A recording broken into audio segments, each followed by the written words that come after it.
வணக்கம் நண்பர்களே, ADR integrated ஃபார்மிலிருந்து இயற்கை முறையில் மீன் உற்பத்தி செய்வது என்பது எப்படி என்பது பார்ப்போம். முதலில் மீன்குட்டையை செவ்வக வடிவில் வெட்டவும். பிறகு அதில் தண்ணீர் நிரப்பவும். தண்ணீரை சுத்தம் செய்வதற்கு 10 சென்டிற்கு 2 கிலோ சுண்ணாம்பு என்ற விகிதத்தில் நீரில் கலைத்து விடவும். ஒரு நாள் கழித்து இதில் சாணத்தை கரைத்து விடவும். சாணத்தை கரைத்து ஒரு வாரம் பிறகு நுண்ணுயிரியான பாசிகள் உருவாகியிருக்கும். பிறகு இதில் மீன் குஞ்சுகளை விடவும். விட்ட பிறகு மல்லாட்ட புண்ணாக்கை தண்ணீரில் ஊற வைத்து காலை மாலை 2 வேளையும் தெளிக்கவும்.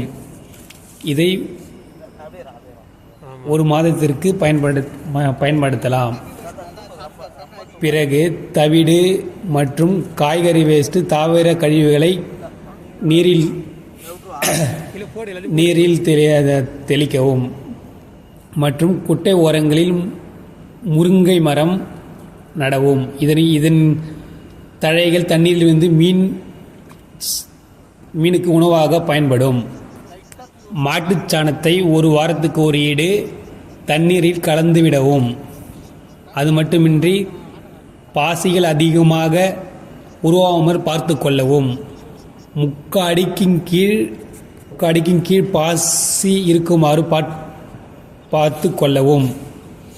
பாசிகள் அதிகமானால் மீனிற்கு சுவாச கோளாறுகள் ஏற்படும். மற்றும் அரிசியின் மூலம் உணவுகளை பொங்கல் மாதிரி அதிகமாக வேக வைத்து மீனுக்கு உணவாக கொடுக்கலாம். இப்படி சரியான முறையில் உணவு கொடுக்கப்பட்டால் 6 மாதங்களில் மீனானது 1 கிலோவை அடைந்துவிடும்.